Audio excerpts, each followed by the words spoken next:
तो friends, TVS motor का Q4 result out हो चुका है। तो क्या खास बात है स्टॉक में, हम जानेंगे पूरा डिटेल्स में इस वीडियो में। तो पहले वीडियो का 3 पार्ट रहेगा। एक पहला जो पार्ट रहेगा उस पार्ट में मैं आपको बताऊंगा कंपनी का फंडामेंटल डिटेल्स के बारे में। कंपनी का मार्केट कैप क्या है, कंपनी कौन से सेक्टर में डील करता है, is it in service sector और इन प्रोडक्ट सेक्टर। अगर सर्विस सेक्टर है तो कौन सा सर्विस वो प्रोवाइड करता है, डिटेल्स में जानेंगे पूरा कंपनी बारे में। सेकेंडली मैं आपको बताऊंगा कंपनी का जो टेक्निकल सॉरी कंपनी का जो ये प्रॉफिट एंड रिजल्ट आया है, प्रॉफिट एंड लॉस का जो रिजल्ट आया है उसके बारे में मैं डिटेल्स में आपको बताऊंगा।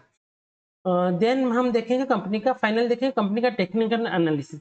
एंड जो टेक्निकल एनालिसिस पार्ट है उसको आप कभी भी मिस मत करो, क्योंकि जो टेक्निकल एनालिसिस पार्ट रहेगा मेरा वो उसमें मैं पूरा डिटेल्स में आपको बताऊंगा कैसे टेक्निकल एनालिसिस किया जाता है, कोई भी स्टॉक में कैसे शॉर्ट टर्म में और लॉन्ग टर्म में अपना पोजीशन बनाते हैं।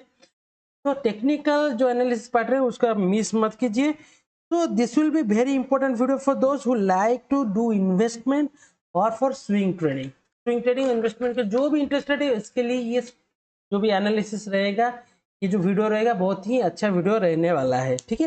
एंड ये सारे जो स्टॉक्स मैं आपको बताने वाला हूँ ये सारे stocks even TVS motor already in my watch list, ठीक है। तो चलते हैं अभी अपना कंप्यूटर स्क्रीन पे, मैं दिखाता हूँ कौन सा कंपनी है क्या। देखिए बेसिकली टीवीएस मोटर जो कंपनी है सबको पता है is a motorcycle manufacturing company, not motorcycle, different type of bike है, स्कूटर टाइप का जो भी है, टू व्हीलर मैन्युफैक्चरिंग कंपनी है, तो सबको पता है। तो उसमें मैं डिटेल्स नहीं जाऊंगा। अभी मैं आपको दिखा देता हूँ उसका जो मार्केट कैप क्या है। अभी मैं अगर उसका मार्केट कैप आपको दिखाऊंगा तो लगभग जो उसका मार्केट कैप है दैट इज 1,28,000 करोड़। तो it's a very big company, it's small company, बहुत बड़ा कंपनी है। Wide range of two wheelers, motorcycle, three wheelers भी कुछ बना रहा है शायद, यहाँ पे दिखा रहे हैं थ्री व्हीलर्स भी दिखा रहे हैं, मुझे पता नहीं है, थ्री व्हीलर्स भी मैन्युफैक्चरिंग करता है शायद टीवीएस कंपनी। तो ये बहुत सारे टू व्हीलर थ्री व्हीलर वगैरह मैन्युफैक्चरिंग करता है। तो अभी मैं दिखा देता हूँ उसका जो लास्ट क्वार्टर रिजल्ट है वो कैसा रहा है। पहले पीएस एनालिसिस दिखा देता हूँ। अगर मैं इसका पी दिखाऊंगा, अगर पी दिखाऊंगा तो पी 58 के आसपास उसका पी है, ठीक है। तो अगर मैं दूसरे कंपनी से कंपेयर करूंगा, ईचर मोटर से, हीरो मोटोकॉर्प, ओला इलेक्ट्रिक, ये सारा बहुत सारे कंपनी, अगर उससे कंपेयर करूंगा तो लगभग इसका पीई जो भी है इतना अच्छा नहीं है, फिर भी लगभग ठीक ठाक है। तो with compare to other Hero Motor का वगैरह है उनसे तो अच्छा है, तो कोई बुरी चीज नहीं है। यहाँ पे पी जो भी है वो चलेगा, ऐसा बहुत ही खराब नहीं है, बहुत ही अच्छा माना नहीं जाएगा, ना ही बहुत खराब उसको मान सकते। अभी मैं देखता हूँ दिखाता हूँ उसका क्वार्टरली रिजल्ट। तो क्वार्टर रिजल्ट अगर हम देखेंगे तो लगभग उसका जो ऑपरेटिंग प्रॉफिट हुआ है that is increasing with compared to last quarter.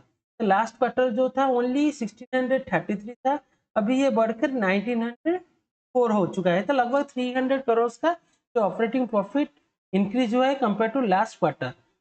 तो अगर उसका नेट प्रॉफिट देखेंगे, नेट प्रॉफिट भी लगभग 97, तो लगभग 90 करोड़ के आसपास का नेट प्रॉफिट भी इंक्रीज हुआ है with compare to last quarter.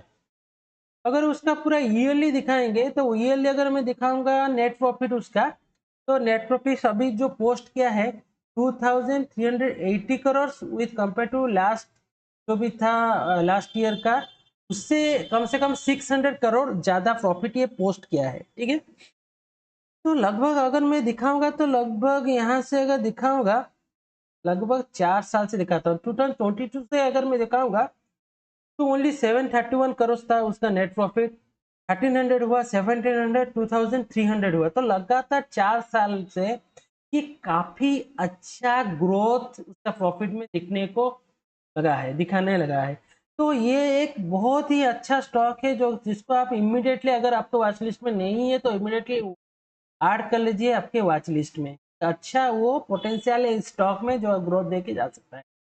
तो अभी मैं उसका दिखा देता हूँ इन्वेस्टर्स क्या है। तो इन्वेस्टर का जो भी प्रोमोटर्स का जो रेशियो है वो भी कंस्टेंट है, 50% के आसपास तभी भी था 3 साल पहले, अभी भी 50% के आसपास है। डेट मीन्स प्रोमोटर्स का यकीन, प्रोमोटर का जो भी फेथ इस स्टॉक में अभी भी बना हुआ है।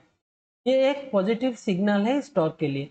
फाइनली हम दिखा देते हैं उसका, करेंगे टेक्निकल एनालिसिस। देखिए मैं पहले से बता था तो टेक्निकल एनालिसिस जो पार्ट होगा बहुत ही क्रुशियल पार्ट रहेगा पूरा वीडियो में। ये जो पार्ट है उसको आप कभी भी मिस मत कीजिए, पूरा डिटेल्स में देखिए। देखिए टीवीएस मोटर का ये डेली चार्ट है, इसको ये बड़ा टाइम फ्रेम में अगर हम एनालिसिस कर रहे हैं तो उसको थोड़ा सा मैं वीकली चार्ट में कन्वर्ट कर लेता हूँ। तो वीकली चार्ट में कन्वर्ट करता हूँ। देखिए पहले से कुछ भी यहाँ पे ड्रॉ नहीं हुआ है, मैं आपके सामने ही ड्रॉ करूँगा। देखिए वीकली चार्ट में ये एक हाई लगाया था, ठीक है, ये एक हाई लगाया था वीकली चार्ट में, अगर मैं दिखाऊंगा ये एक हाई लगाया था। उसके बाद ये जो हाई लगाया था उसके बाद ये स्टॉक उसके पास जाने की कोशिश कर रहे हैं, लेकिन अब तक उसके पास गया नहीं। जब तक ये हाई को क्रॉस नहीं करेगा तब तक हम इसमें बाय के पोजीशन के बारे में नहीं सोचेंगे। तो अब इसको मैं डेली चार्ट में कन्वर्ट कर लेता हूँ, देखते हैं क्या दिखता है डेली चार्ट में। ये डेली चार्ट में जो एक जोन था जो मैं ऑलरेडी ड्रॉ किया था डेली चार्ट में, जो जोन उसके आसपास ही स्टॉक गया था। इस जोन के आसपास पहली बार यहाँ पर गया था, अभी इसी जोन के आसपास यहाँ पे रेजिस्टेंस थोड़ा सा लेके नीचे आ रहा है।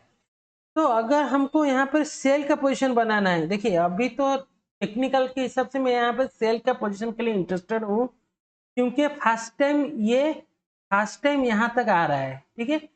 अगर किसको पुट ऑप्शन बाय करना है और नहीं तो उसको फ्यूचर शॉर्ट करना है तो यहाँ पर वो देख सकता है इस स्टॉक को अभी, क्योंकि ये जो स्टॉक जब तक ये इसको नहीं क्रॉस करेगा, टॉप लाइन को क्रॉस नहीं करेगा, तब तक इस स्टॉक में मैं बाय के लिए नहीं सोचूंगा।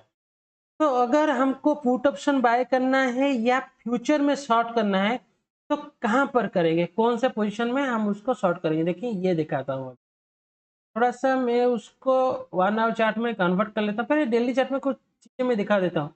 देखिए डेली चार्ट में अगर मैं देखूंगा ये भी एक जोन है, ये एक जोन है, मैं ये जो इसी जोन के आसपास अगर एक जोन है, इसी जोन को अगर क्रॉस नहीं करेगा तो भी मैं यहाँ पे शॉर्ट के लिए नहीं सोचूंगा। इसके अंदर कहाँ पे भी स्टॉक है मैं यहाँ पर शॉर्ट के बारे में नहीं सोचूंगा। स्टॉक यहाँ पर घूमता रहेगा तो मैं यहाँ पे शॉर्ट के बारे में नहीं सोचूंगा। स्टॉक इधर इसको क्रॉस करके ऊपर जाएगा, नहीं तो इसको ये नीचे जाएगा। इसके नीचे जाएगा तो मैं शॉर्ट करूंगा, इसके ऊपर जाएगा तो मैं लॉन्ग करूंगा। स्टॉक जब तक इसके बीच में है मैं ना लॉन्ग करूंगा ना शॉर्ट में अपना पोजिशन बनाऊंगा। तो शॉर्ट कैसे करूंगा, उसके लिए कैसे मैं शॉर्ट करूंगा, तो शॉर्ट करने के लिए देखिए अगर मैं यहाँ पर एक ट्रेल लाइन दिखाता हूँ आपको, ध्यान से देखिए। मैं भी किसी को टेक्निकल एनालिसिस के बारे में कुछ इतना आइडिया नहीं है, तो ध्यान से देखिए। अभी यहाँ पर मैं एक दिखाऊंगा, अगर ट्रेल लाइन दिखाऊंगा तो लगभग यहाँ से लेके ट्रेल लाइन यहाँ तक आया था। तो ट्रेल लाइन जो आया था, ट्रेल लाइन को लगभग ये ब्रेक कर चुका है। ब्रेक करने के बाद अगर मैं एग्जैक्ट ट्रेल लाइन ड्रॉ करूंगा, तो जब ट्रेल लाइन ड्रॉ करूंगा तो यहाँ पर ट्रेल लाइन आ रहा था, ठीक है। तो ऑलरेडी वो नीचे आया है, फिर थोड़ा सा नीचे एक लो बनाया था, इस लो के आसपास वो होल्ड कर रहा है। तो अगर ये पॉइंट को वो क्रॉस करता है, ये जो पॉइंट बना हुआ है ये मैं ऑलरेडी, देखो अगर ये पॉइंट को वो क्रॉस करता है, ये पॉइंट को देखिए, ये पॉइंट को अगर क्रॉस करके के इसके नीचे एक डेली चार्ट में क्लोजिंग देता है, डेली चार्ट में, ठीक है, डेली चार्ट में अगर क्लोजिंग देता है तो इसके नीचे मैं अपना सेल ऑर्डर लगाऊंगा, ठीक है। इसके नीचे हमारा सेल ऑर्डर लगाऊंगा तो उसके हिसाब से जो स्टॉप लॉस रहेगा, इसके ऊपर मेरा स्टॉप लॉस रहेगा और मिनिमम 1:2 में टारगेट लूंगा। तो लगभग इसके आसपास में टारगेट लूंगा, इसके आसपास मेरा टारगेट रहेगा, ठीक है। तो उसी के हिसाब से इसके आसपास टारगेट ले सकते हैं, नहीं तो इसको क्रॉस करेगा तो यहाँ तक भी आराम से स्टॉक आ जाएगा। तो फ्रेंड्स अगर ये स्टॉक का एनालिसिस जो भी आपको ठीक लग रहा है, तो एक इन्फॉर्मेटिव वीडियो ये लग रहा है, तो वीडियो को लाइक करके ही जाइए, ठीक है। Thank you.